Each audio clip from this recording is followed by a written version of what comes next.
ایک مجلس میں کوئی 3 دے کر آیا, سب نے کیا فتویٰ دیا؟ 3 کا. حدیثوں کی ایسی تشریح جو صحابہ کی کیا ہو. میں نہیں کہہ رہا اہل حدیث جہنمی ہے, لیکن اہل حدیث کا یہ مسئلہ جو ہے یہ قرآن و حدیث کے بالکل اگینسٹ ہے. تو ما انا علیہ, جس پر میں اور میرے, بولتے کیوں نہیں صحابہ. تو آپ کہو نا میں بس قرآن و حدیث کو مانتا ہوں, غلط. قرآن حدیث کے ساتھ کس کو ملانا پڑے گا؟ صحابہ. وہ قرآن و حدیث جس پر صحابہ نے عمل کیا ہو. اگر وہ صحابہ ہی کے سمجھ میں نہیں آیا تو اس کا مطلب وہ آپ کی اپنی رائے ہے, وہ قرآن و حدیث نہیں ہے. اخپل رائے کو آپ قرآن حدیث کا لیبل لگا کے مارکیٹ میں لانچ کر رہے ہو. یا حدیث نہیں ہے, حدیث اس کے اگینسٹ جا رہی ہے. حدیث سے مراد نبی کا اپنا عمل جو تواتر سے ثابت ہو, وہ اس کے خلاف جا رہا ہے. اس کا مطلب آپ جو قرآن کی تشریح کر رہے ہو وہ آپ کی اپنی رائے ہے, قرآن اس کا ذمہ دار نہیں ہے. تو 3 چیزیں ملیں گی جس میں یہ تینوں علامتیں پائی جائیں گی, قرآن, حدیث اور صحابہ. صحابہ میں صرف اہل بیت نہیں ہے, وہ اصحابی جو میرے ساتھی ہیں. ساتھی کا لفظ بتا رہے کہ چاہے وہ اہل بیت میں ہوں یا نہ ہو. یہ جو اہل بیت کے ساتھ خاص کر دیا اس کی کوئی دلیل نہیں ہے. اہل بیت سے محبت ہمارے ایمان کا جزو ہے, ان کو اللہ نے بڑا مقام دیا ہے. مگر جب صحابی کا لفظ آئے گا تو چاہے وہ اہل بیت ہو یا اہل بیت کے بغیر ہو. اور صحابہ میں سب سے پہلے حدیث سے پتہ چلتا ہے کہ 4 صحابہ سب سے پہلے ہیں, ان میں ابو بکر, عمر, عثمان اور علی. کیونکہ حدیث میں آتا ہے میری اور خلفائے راشدین کی سنت کو لازم پکڑو. تو وہ ایسی تشریح جو خلفائے راشدین نہ کر رہے ہوں وہ بھی غلط ہے. خلفائے راشدین اس کے اگینسٹ جا رہے ہوں وہ بھی کیا ہے, بولتے کیوں نہیں بھائی, غلط ہے. تو صحابہ میں سب سے پہلا مقام کس کا ہے؟ خلفائے راشدین کا, حضرت ابو بکر کا, عمر, عثمان اور علی رضی اللہ عنہم اجمعین. ان کے فیصلوں کا بڑا اعتبار ہے. تبھی ائمہ اربعہ جو ہے نا, چاروں امام ابو حنیفہ, مالک, شافعی, حنبل, امام احمد حنبل, انہوں نے صحابہ کے عمل کو بہت فوکس کیا ہے. کوئی حدیث کی ایسی تشریح نہیں کی ہے جو صحابہ کے بالکل اگینسٹ جا رہی ہو. آج کل لوگ ہیں اٹھ کے بس کہتے ہیں اماموں کو نہیں مانتے, اب تو قرآن حدیث کو مانتے ہیں. تو آپ کے وہ اصول ہی نہیں ہے جو قرآن و سنت نے بیان کی ہیں. تو جس میں یہ 2 علامتیں پائی جائیں گی, نبی نے فرمایا وہ فرقہ کیا ہے؟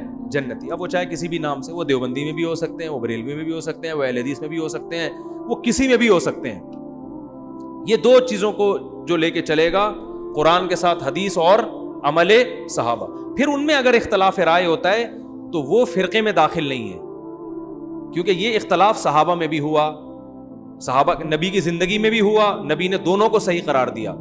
جیسے رفع الیدین کرنا بھی ٹھیک اور نہ کرنا بھی, کیونکہ یہ جو اختلاف ہے رفع الیدین کا, یہ قرآن, حدیث اور صحابہ تینوں کو ملا کے ہوا ہے.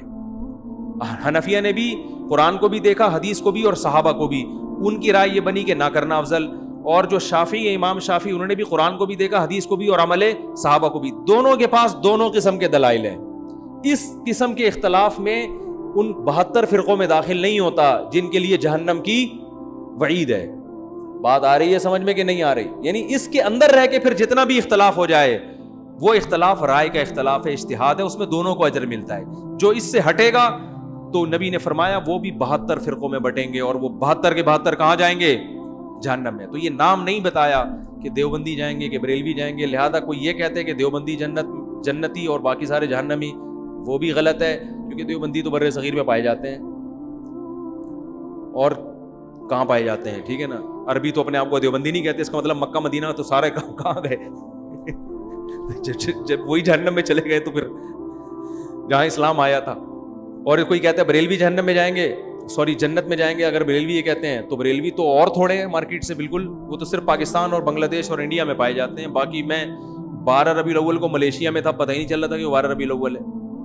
تو اس لیے علامت بیان کی گئی ہے. ہاں یہ ضرور ہے کہ نبی صلی اللہ علیہ وسلم نے فرمایا کہ جو جنتی فرقہ ہوگا وہ ہمیشہ ہول سیل کے حساب سے رہے گا, وہ 2-4 آدمی نہیں ہوں گے کہ جن کا خیال تھا ہم ہی جنت میں جائیں گے, باقی سارے کیا کر رہے ہیں؟ جہنم میں.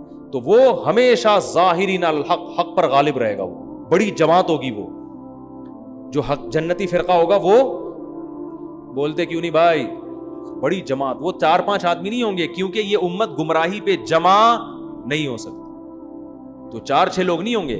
تو عقائد جو ہیں, عقائد اور یہ بیسک چیزیں, یہ جن کی بھی چاہے دنیا میں سلفی کے نام سے ہو, اہل حدیث کے نام سے ہو, دیوبندی کے نام سے, اس سے کوئی فرق نہیں پڑتا. جن کے اندر یہ 3 علامتیں پائی جائیں گی وہ کیا ہوں گے؟ جنتی. ہاں پھر نبی نے ان کی کچھ, یہ تو ڈیفینیشن ہے, لیکن کچھ ان کی علامتیں بھی بیان کی ہیں.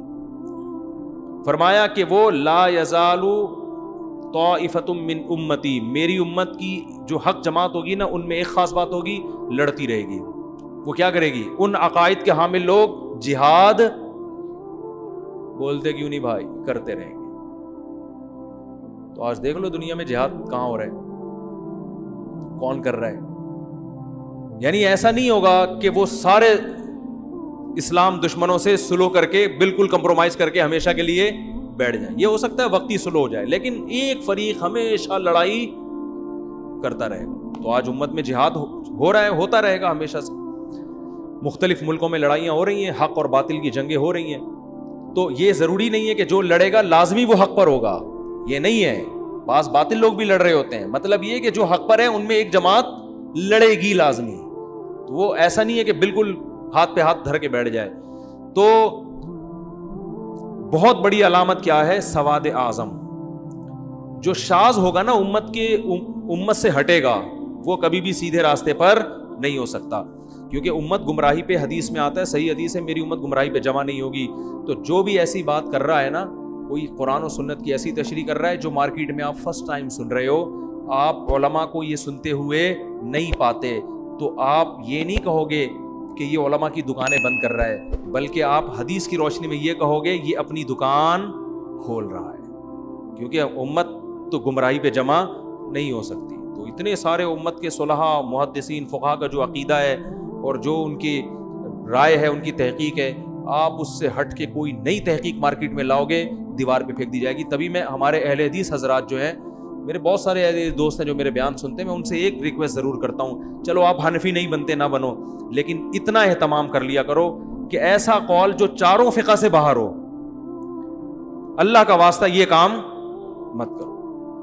قرآن و سنت کی ایسی تشریح کرنا جو نہ امام حنیفہ کی سمجھ میں آئی، نہ امام شافعی کی، نہ امام مالک کی، نہ امام احمد کی، ایسی کم از کم اس کا تو خیال کر لو. کیونکہ امت صدیوں تک ان چاروں میں سے کسی ایک کو فالو کرتی آئی ہے. تو اتنی بڑی امت اگر غلط ہو گئی تو یہ تو غیر مسلم، ایک تو حدیث کے بھی خلاف ہے کہ حدیث میں آتے میری امت گمراہی پہ جمع نہیں ہو سکتی، اور دوسری بات یہ ہے کہ غیر مسلم بھی ہنسے گا کہ جب تمہارے جو حکومتیں جن فقہ پہ چلی ہیں صدیوں تک، 1000 سال سے زیادہ یہ چاروں فقہ رائج رہے ہیں اور اس میں حکومت ہوئی ہے، باقاعدہ خلافتیں چلی ہیں، تو جب تمہارے چاروں غلط ہو سکتے ہیں تو اس کا مطلب تمہارا تو اسلامی یتیم ہے. یہ تو سمجھ میں 1400 سال آیا ہی نہیں کسی کو، اب کون سمجھا رہا ہے بیٹھ کے. تو چند مسائل ایسے ہیں ہمارے اہل حدیث بھائیوں کے انتہائی احترام کے ساتھ کہ وہ چاروں فقہ کے خلاف ہیں، جن میں 3 طلاق کو ایک کہنا، یہ چاروں کے خلاف. عورتوں کا مردوں کی طرح نماز پڑھنا، یہ چاروں فقہ کے، بولو بھائی، خلاف ہے. چاروں میں ہے کہ عورت سمٹ کے نماز پڑھے گی، کیونکہ یہ تواتر عملی سے چلا آ رہا ہے یہ مسئلہ. چاروں میں ہے کہ تراویح کم سے کم کتنی ہوتی ہے، بولو 20 رکعتیں ہیں. چاروں میں ہے کہ طلاق اگر معلق کر کے دی جائے تو بھی ہو جاتی ہے. جیسے آپ نے کہا اگر بیوی کو گھر میں داخل ہوئی تو تجھے طلاق ہے، چاروں فقہ میں ہے کہ اگر گھر میں داخل ہوئی تو طلاق ہوگی، قسم کا کفارہ نہیں ہوگا. بعض اہل حدیث کہتے ہیں قسم کا کفارے سے کام چل جائے گا، ایسا نہیں ہے. گھر میں داخل ہوگی تو، اور یہ ریورس نہیں ہو سکتے یہ الفاظ ڈیورس کے. تو اس طرح چند مسائل ایسے ہیں کہ اگر اہل حدیث حضرات اس میں اپنی رائے اجماع امت سے نہ ہٹائیں تو یہ ان کے لیے بھی بہتر ہے. اور امت جو ایک اختلاف، اسی طرح جو ہر قسم کے موضوع پہ مسا کر لینا، کچھ بھی پاؤں پہ چڑھا لیا مسا، یہ بھی نہیں ہوتا. تو کچھ اس کے شرطیں، ہر فقیہ نے کچھ نہ کچھ شرطیں لگائی ہیں موضوع پہ کہ مسے پہ جواز کے لیے. اور لگانے کی وجہ کیا ہے کہ قرآن کہہ رہا ہے کہ پاؤں دھو، تو اس قرآن سے نکلنے کے لیے دلیل مضبوط ہونی چاہیے. وہ جو آپ حدیث پیش کرتے ہیں کہ جوربین پر بھی مسا، اس حدیث کا یہ مفہوم نہیں ہے. حدیث میں خفین کو بھی جورب کہا گیا ہے، کیونکہ عربی زبان میں خفین پر بھی جورب کا اطلاق ہوتا ہے. تو آپ حدیث کی ایسی تشریح کیوں کر رہے ہو جو پوری امت نے نہیں کی؟ تو وہ تو یہ جو پرویزی لوگ ہیں نا، جو منکرین حدیث ہیں، یہ بھی تو قرآن سے کہیں نہ کہیں نکال لیتے ہیں نا. تو بات صرف قرآن و حدیث سے نکالنے کی نہیں ہوتی، قرآن و حدیث کی ایسی تشریح کرنا جو پوری امت سے ہٹ کرو، یہ تشریح قابل اعتبار نہیں ہے. امت کو درمیان میں لانا پڑے گا. آپ امت کو سائڈ پہ نہیں رکھ سکتے آپ، کیونکہ امت پہ اعتماد ختم کر دیا تو یہ قرآن پہ اعتماد ختم. کیونکہ ہو سکتا ہے امت نے قرآن ہی غلط پہنچایا ہو. آپ کہہ سکتے نہیں قرآن کی حفاظت کا تو اللہ نے وعدہ کیا، تو یہ کس نے کہا؟ یہ بھی تو امت نہیں بتایا نا کہ یہ والی آیت بھی قرآن میں ہے کہ جس میں آتا ہے تو اجماع امت اس امت میں بہت بڑی دلیل ہے, کیونکہ یہ امت گمراہی پہ جمع نہیں ہو سکتی. وجہ کیا ہے کہ نیا نبی نہیں آ سکتا. اب یہ امت من حیث الامہ معصوم ہے, کیونکہ پہلی امتیں گمراہی پہ جمع ہوتی تھی, نیا پیغمبر آتا تھا. اب نیا پیغمبر نہیں آئے گا. اب امت اگر گمراہی پہ جمع ہو گئی تو قرآن پہ بھی اعتماد ختم, بخاری پہ بھی, مسلم پہ بھی, سب کتابوں پہ اعتماد کیا ہو جائے گا, ختم. کہ یار ان سے اگر یہاں غلطی ہوئی تو ہو سکتا ہے قرآن نقل کرنے میں غلطی ہوئی ہو. تو ہمیں ہمارے نبی نے پہلے ہی بتا دیا, بھائی امت میں 2-4 لوگ تو غلط ہو سکتے ہیں, پوری امت غلط ہو جائے یہ میری امت میں ایسا اللہ ہونے نہیں دے گا. تو صدیوں سے جو مسائل اتفاقی چلے آ رہے ہیں نا, تو ان کو کم از کم اتفاقی رہنے دیا جائے. اور ہمارے کسی اہل حدیث بھائی کو ان مسائل میں اگر وہ سمجھتے ہیں کہ نہیں قرآن و حدیث کی دلیل مضبوط ہے, عورت کو چاہیے مردوں کی طرح نماز پڑھے, 3 طلاقیں 1 ہوتی ہیں, تراویح 20 کے بجائے 8 رکعتیں ہوتی ہیں, یہ اجماعی مسائل میں وہ جہاں بھی کوئی بڑے عالم ہوں تو میں بیٹھنے کے لیے تیار ہوں. لائیو کیمرہ چلا دیں, میں ان سے اس میں قرآن و سنت کی روشنی میں ڈسکشن کروں. کتنی بڑی بات کر دی میں نے. آپ کہتے ہیں نہیں ہم تو قرآن حدیث کو مانیں گے, اماموں کو نہیں مانیں گے, تو چلو قرآن حدیث ہی پہ بات ہوگی. میں بیٹھوں گا آپ کے سامنے, لائیو کیمرہ چلے گا اور ہم لائیو چلائیں گے, لوگ دیکھیں گے کہ دلائل کی دنیا میں چاروں اماموں کا مذہب مضبوط ہے یا آپ کی رائے. 8 رکعت تراویح میں ثابت کروں گا کہ یہ صحابہ کا مسلک بولو بھائی نہیں ہے. 3 طلاقوں میں ثابت کروں گا کہ قرآن و سنت سے 3 ثابت ہوتی ہیں. خواتین اور مردوں کی نمازوں میں جو سمٹنے کا مسئلہ ہے وہ بھی میں ثابت کروں گا. بات آ رہی ہے سمجھ میں؟ تو ہم بیٹھ جاتے ہیں کہیں بھی, لیکن اس میں ہوتا ہی ہے کہ ہر چھوٹا موٹا آدمی اٹھ کے نا اپنے آپ کو مشہور کرنے کے لیے آ جاتا ہے کہ میں لائیو کیمرے میں آپ سے مناظرے کے لیے تیار ہوں. اس کا نقصان یہ ہوتا ہے کہ دنیا میں بعض دفعہ کوئی کسی کو جانتا نہیں ہے تو وہ کسی مشہور آدمی کے ساتھ بیٹھ کر اپنے آپ کو مشہور کرا دیتا ہے. کہتے ہیں مناظرہ جیتیں ہاریں چکر میں تو ڈال دیا نا, مشہور تو ہو جائیں گے, لوگ کہیں گے وہی جا رہا ہے جو مفتی صاحب کے ساتھ بیٹھا ہوا تھا. تو اس لیے اس میں اصول یہ ہوتی ہے کہ وہ ان کا کوئی ذمہ دار آدمی ہو, اور میں مناظر ہوں نہیں, میں کوئی پھڈے باز نہیں ہوں, میں تو آرام سے محبت سے بیٹھ کے بات کروں گا. تو آپ دیکھیں گے کہ دلائل کی دنیا میں جو چاروں فقہا کا مذہب ہے وہ کیا ہے, مضبوط ہے. تو عورتوں مردوں کی نماز میں جو آپ کہتے ہیں نا کہ حدیث نہیں ہے, حدیث اور بہت سارے مسائل میں نہیں ہے, لیکن آپ اجماع امت کی وجہ سے ان کو مانتے ہو. تو یہاں بھی آپ کو اجماع امت کی وجہ سے ماننا پڑے گا کہ عورت کو سمٹ کے نماز کا حکم ہے اور مردوں کی طرح نماز پڑھے. آپ کو اجماع امت کی وجہ سے ماننا پڑے گا. باقی پھر ہمارے اہل حدیث بھائی ایک بات کرتے ہیں کہ یہ دکھاؤ حدیث میں کہ عورت سینے پہ ہاتھ باندھے گی, عورت رکوع یوں کرے گی, عورت دونوں پائیں دائیں طرف نکالے گی. ہر جزئیے کا ذکر نہیں ہے. جب سمٹ کے نماز پڑھنا ثابت ہو گیا تو سمٹنے کی تفصیل ہر فقیہ نے اپنے حساب سے بیان کی ہے. اس میں ہر جزئیے پر الگ سے دلیل کی ضرورت نہیں ہوتی. کسی نے کہا سمٹنا اس کو کہتے ہیں کہ پاؤں یوں نکالے, کسی نے کہا سمٹنا اس کو کہتے ہیں. تو سمٹنا ثابت اجماع سے ہوتا ہے, باقی سمٹنے کی کیفیات میں اجماع نہیں ہے. وہ ہر فقیہ ہر مجتہد نے اپنے حساب سے بیان کیا اس کو. آپ تو کہتے ہو بالکل مردوں کی طرح چوڑے ہو کر نماز پڑھے گی, یہ نہیں ہے. میں سمجھا پا رہا ہوں اپنی بات کے لیے سمجھا پا رہا.